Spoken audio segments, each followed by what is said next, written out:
Magandang gabi po sa lahat. Tayo nagbabalik ulit dito sa ating munting channel, Samuel Soriano TV29, para mag-discuss ulit ng another coins. At ito po ay ating hilig mangulikta ng barya. Kaya po tayo nandito nagsiselling ng kanilang mga halagang presyo po ng aking mga koleksyong coins. At isa naman tayong kolektor, ayan po. Maraming salamat sa nanonood po dito sa aking munting channel. Lalo-lalo na ang ating mga kolektor at saka ng mga numismatis po. Ayan. Babatiin ko rin ang aking mother dyan po sa Dumpay, Basista, Pangasinan, Milagros Soriano po ng Daragin, lalo-lalo na mga Soriano family dyan, ayan. Babatiin ko rin ang aking uncle dyan po sa Monte, Quezon Isabela, Bernabe, Binuya Pinto po ang aking uncle, ayan.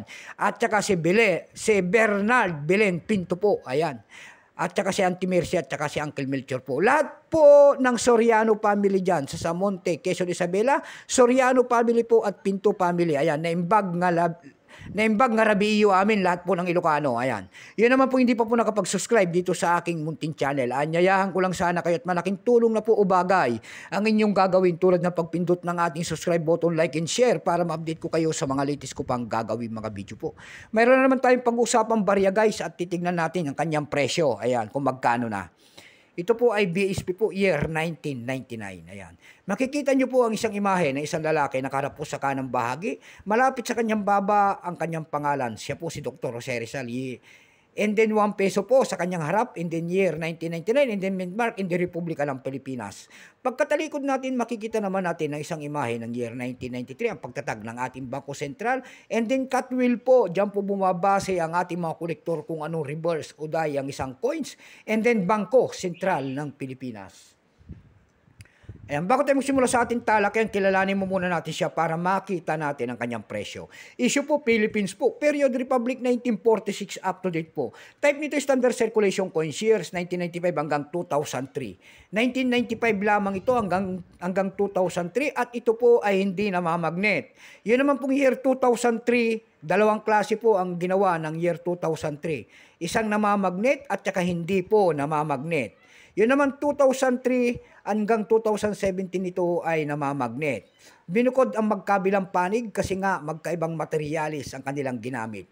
Pero totally ang years nitong BSP na ito mula year 1995 hanggang 2017. Ang hard to find po dito sa BSP na ito ay year 2005. Ang semi-hard to find po ay year 2006. Ayan. Baka meron kayong mga ganyan po, mag-send po kayo ng mga ano dyan, mag-comment po kayo at tanda natin bilhin yung mga ganyang mga coins. Ayan. Currency piso 1967 up to date po. Composition yan ay copper nickel. May bigat lamang itong 6.1 grams. May habang 24 mm. May kapal po naman itong 1.75 mm. Hugis po niyan ay bilog. Orientation, middle alignment. Number N-1681. Reference number KM-269. Siya po si Dr. Jose Rizal.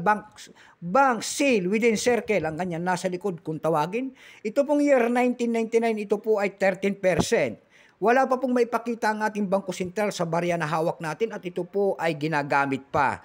May price na po yan doon sa ating numista kung tawagin ng ating mga kolektor. Yung kanyang very fine 12 pesos, extra fine 27. Almost ang circulated ay 28. Ang circulated dito ay nagkakahalaga na po ng 30 pesos. Dako naman tayo sa kanyang presyo sa pamantayan nating platform. Doon sa ating eb.com, mayroon tayong nakita doon nagbebenta nito ng $7.29. Nasundan po ito ng $4.59. Dako tayo sa Carousel PH. Sa Carousel PH po, nakakita tayo nagbebenta doon ito ng 100 pesos. Nasundan po ito ng 90 pesos. Yung pinakamalit po ay 88 pesos. Ayan lamang po ang ating may babahagi. Keep safe po sa lahat and God bless.